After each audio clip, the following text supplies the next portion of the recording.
what was revelatory to me was what was missing, how this organization provided what was missing and still is missing in minority lives as a result of their training and as a result of their experiences in the profession. On the one hand, that's a damning statement for the profession. On the other, it says we still have a lot of work to do. When I was sitting in the audience and on the panel, I suddenly realized, when I go back to my alma mater, I'm in the majority. When I have an alumni reception, huh? Yeah. Me too. Yeah, I know. But NVBMA has members of your alma mater that are in the minority and only share with their classmates and other alums in the veterinary training perspective, not necessarily in the social perspective. And they don't necessarily feel as if they fully belong. And that's where inclusion comes in. This is the embodiment of inclusion here. And in some cases, we have to reach out, as you said, for religious reasons. If there's nobody in the State Veterinary Association that has the same religious belief, then I'm going to go to a different church in order to reaffirm those beliefs. Welcome to Peter and Phil's Courageous Conversations, a podcast addressing race relations and social issues in hopes that you'll be inspired to do the same. Now, let's begin our conversation with your hosts, Dr. Peter Weinstein and Dr. Philip Nelson.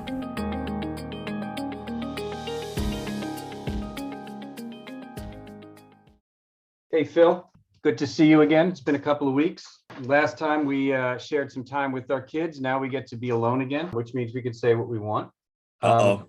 Yeah, is right. I want to remember to thank Nationwide for their support for our podcasts and support of the veterinary profession, and ask you what was it that was in Ohio State last week? Besides Juneteenth, it was the National Association of Black Veterinarians meeting. You were at a meeting last week. Was it the NABV? Is that what you were at?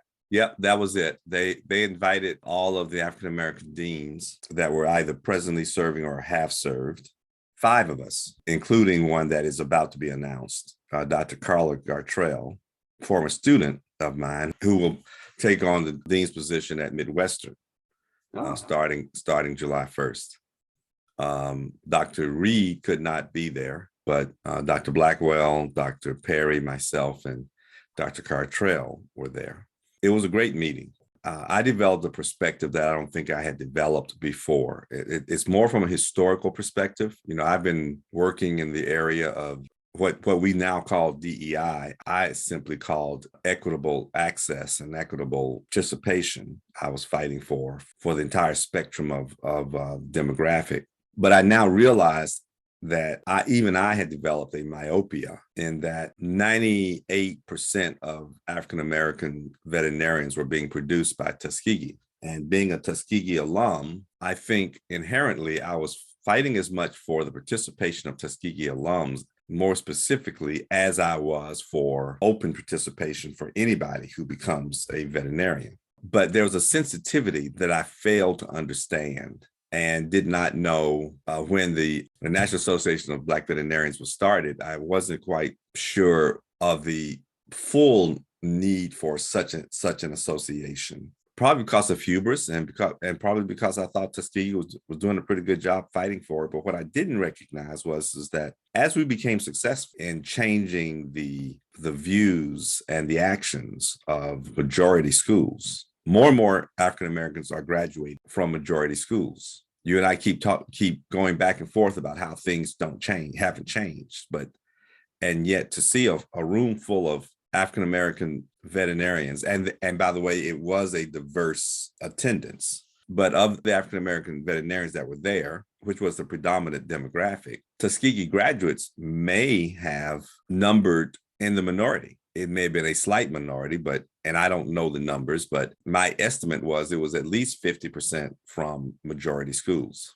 And I may be a little off there, but that was gratifying to me. That was a reflection of the success we've had, although that success was over 30 years. And the fact that I still have to guess as to how many were from majority schools is still sad. But I understood the need for the organization. I'm always saying that this isn't about race. This is about human beings, and human beings need to belong. We're just like cattle. We move in herds. We live in herds. And for this generation, and for the generation where the doors began to open and they took advantage of those doors and went to Ohio State and Cornell and LSU and other colleges other than Tuskegee, there are many reasons why they went. Some of them because of the scholarships that were offered them, some of them because they were in their home state and they could finance it better. But whatever the reason, when they graduated, they were alum of that institution. And it is natural to want to be loyal to your alma mater, despite how you're being treated, despite how the experience you have. Usually that just changes into, I want to change that. That's what I even did that with Tuskegee. I went to academia because I wanted to improve their academic approach, and they deserve that opportunity.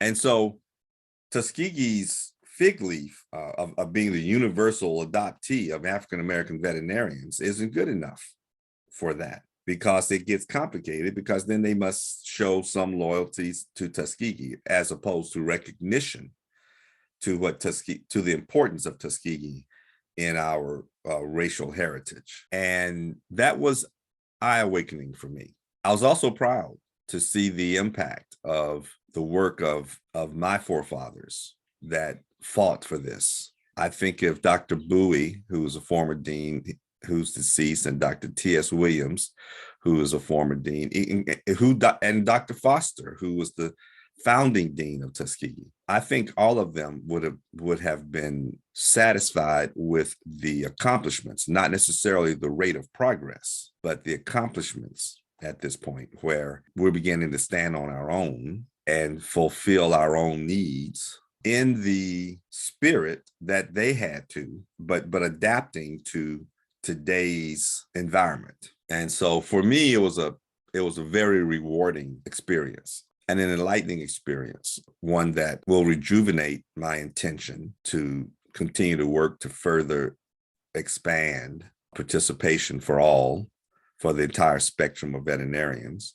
But it also made me a much more stronger supporter of the organization. There was an interesting session. They had a dean's panel, and I think it was probably the first time that all the deans, except for Dr. Reed, were on an open panel to discuss their experiences preparing for administration and their experiences as deans of a college.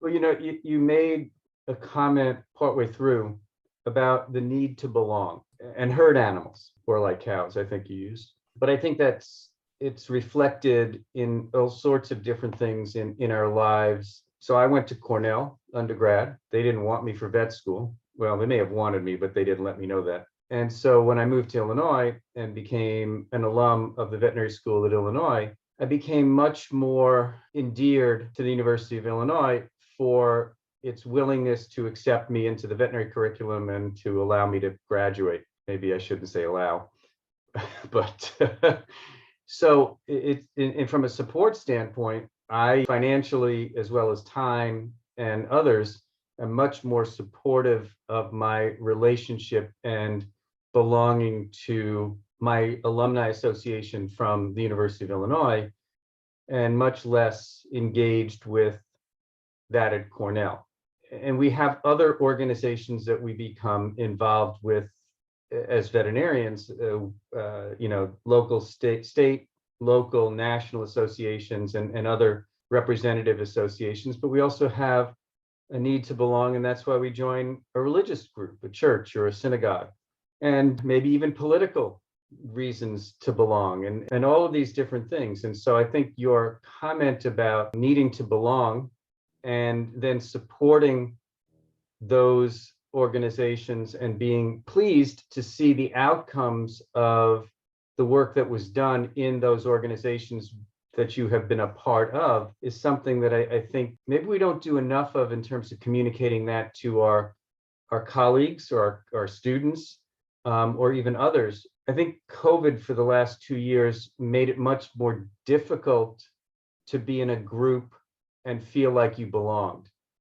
And I think some of the transition over the last few months, as we've kind of tried to move back into a more semblance of normalcy, has been very beneficial in getting people more involved and wanting to be a part of belonging. So I think your message from last week's meeting about belonging is probably a universal message. And I think the feeling of belonging and the outcomes from being a part of an organization or university and being proud of that outcome is very appropriate. So thank you for sharing that. Yeah, as you were talking, and I'll try to take it backwards and hope I can remember where you started. The impact of COVID, I think, even though it's much more recent and much more intense in our minds, it was only 2 years. Well, so far, compared to a 100-year history or a 200-year history of racial discord. And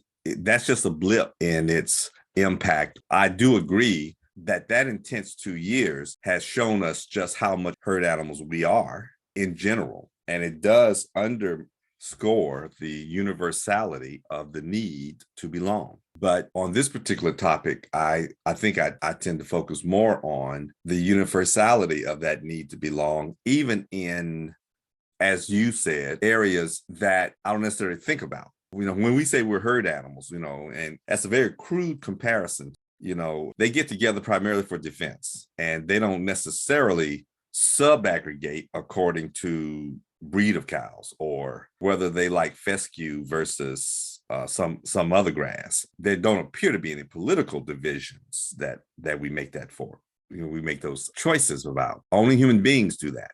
And what was revelatory to me was what was missing, how this organization provided what was missing and still is missing in minority lives as a result of their training and as a result of their experiences in the profession. On the one hand, that's a damning statement for the profession. On the other, it says we still have a lot of work to do.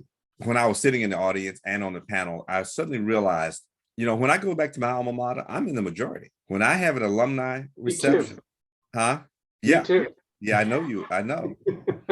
But NVBMA has members of your alma mater that are in the minority and only share with their classmates and other alums in the veterinary training perspective, not necessarily in the social perspective. And they don't necessarily feel as if they fully belong. And that's where inclusion comes in. This is the embodiment of inclusion here. And in some cases, we have to reach out, as you said, for religious reasons. If there's nobody in the State Veterinary Association that has the same religious belief, then I'm going to go to a different church in order to reaffirm those beliefs. One of the things that I want to just tie some things together, though, is if the meeting had been virtual, not in person, it may not have had the same impact because you wouldn't be in the same room. I agree. And so since pre-COVID, when this meeting was held face-to-face, through COVID, through George Floyd, through the increasing awareness of DEI, and now coming together in a face-to-face, there's something really impactful about the observations and people absorbing things together. And so I think being physically together and the conversations are much different, they're much deeper. I think a lot of the impact that you, and I'm not putting things in your head, but a lot of the impact that came from last week's meeting came from the fact that you were in the group with people, able to physically discuss things, being more authentic, more vulnerable than you could have been in a virtual setting. And I think that's so important going forward. And it ties into what we've been doing for 2 years in terms of communication, because live communication, and even though we're virtual, it's still live. Live communication face-to-face is much more organic than it is when it's virtual. I'm going to let you make your point. I disagree in terms of why the observation was so poignant to me. I did not come to this point of observation as a result of in-depth discussions as much, because actually when it happened, I was actually on stage myself. And I got a feeling it probably could have happened even in Zoom. But I don't deny that it was a much more personal, a much more impactful experience because it was in person. I don't deny that at all. But for me, it doesn't matter that much if that's the case. I definitely agree that we appreciated being together as opposed to the environmental constraints of the pandemic compared to the pre-pandemic. I guess you're querying whether it would have been as impactful in a virtual nature as it was in the real face-to-face. And I think I've admitted 3 times that no, it wouldn't have been. But the point to me that's more important, whether the epiphany came as a result of personal interaction or because of the content of the discussion itself, which led me to recognize the need. The important part is that we understand the need to belong, that we understand that even that can be differentiated, that even that, and so I actually began to realize that when I go to my alumni associations at Tuskegee, my alumni events at Tuskegee, most alumni events, everybody talks about what their teachers did to them, or or the conditions they had to study under, or how much sleep they lost. But some things minority graduates can't share at those meetings about the time a teacher forgot their name or never got their name right because it was Africanized, or the time the teacher had 2 Bettys. One was Black and one was white. And he called the white Betty, Betty, and the Black Betty, Black Betty, without understanding the impact of that microaggression, if you will. So you can't share that with the class because it's embarrassing. And because your classmates still don't see why you got upset about it. They still think it was just a minor plaything, and that, it has nothing to do with them not knowing you or not because the teacher definitely knew you after you got upset and angry about it. And so the need for an organization where you can talk about this freely, that understands what you're putting. And as a matter of fact, now that you've graduated and moved to your state, gotten married, gotten children, have a practice, and you are a member of the state VMA, you may even be a board member or a president, but you're still going through the same things. People still remind you that the only reason you're a veterinarian is because you took somebody's place. I've had people tell me that and didn't know I graduated from Tuskegee, and then have the hubris to say, oh, well, okay, I guess you deserved your spot. As if that's the only place that I had a spot reserved for me. This concept of needing to belong, it goes along with the term inclusion, doesn't it? That's exactly what I was trying to say. Exactly. This is the embodiment of inclusion. Right. And I think what we as a profession, and not just as a veterinary profession, but we as a human body, the global human, need to make and be more consciously inclusive. Yes.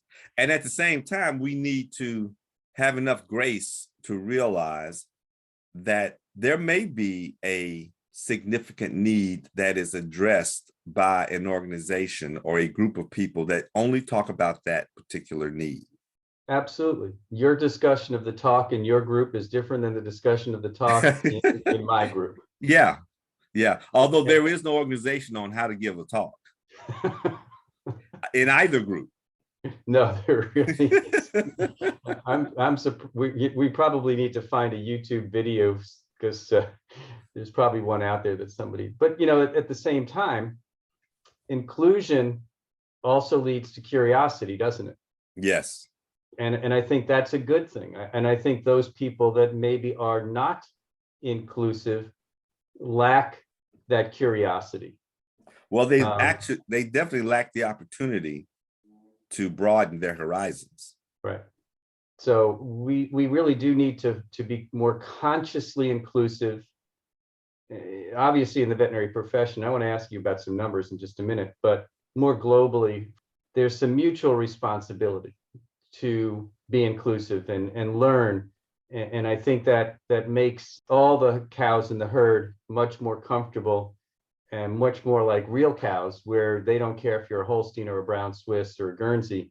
You all can sit out and chew on all the hay that you want. Nobody really cares. Yeah. So as you look at the numbers, are we at 50% graduates from Tuskegee that are Black and 50% graduates from all of the other veterinary schools that are Black? Do you have a clue where those numbers are at this point? Oh, no, Tuskegee still far and away overwhelms African-American graduates. Okay. Even though the numbers have been cut in half, the percentages have not. And Tuskegee still produces. So look at it this way. In every class, let's say the first year class of the 32 accredited schools in the United States, right, in the 32 majority schools, the average number of African Americans in each of those classes may be 2. Okay, so 64. 64. Right. And I believe Tuskegee has a class of, let's say it's still 45. I think it's more than that. And 50% of them are African American. Okay. And another 10 to 15% are of African origin, but not necessarily African American. So you have 30 to 40 coming from Tuskegee. Right. So it's still a at least in the class that just was admitted for fall of 2022, Tuskegee still as a group is 50% or more of the matriculating people of color. Yes. Are coming through Tuskegee. And we didn't even talk about Hispanics. Right. Or other demographics. And that also underscores the need for the NVBMA, because if I graduated in 2012 from Ohio State, and I was one of 2 people who graduated in my class, when I go back to the alumni, I might see 7 or 8 African Americans alumni, depending on how long they've been taking African Americans, right? But we didn't have the same, we may have had the same racial experiences, but we didn't have the same experiences because we graduated at different times. So I've got even a smaller cadre of people to link up with that might have had like experience. And I'm sure every one of those schools has a Black chapter. Well, actually what they usually have is at North Carolina State, there's a North Carolina State Black Alumni Association. They don't have enough Black vet school graduates to have a vet chapter. The state also has a North Carolina Black VMA by people who are from, again, predominantly from Tuskegee, who happen to live in North Carolina. And so as North Carolina Black graduates graduate, they can join that. And the same thing happens in a lot of the states. Again, a response to the need to belong.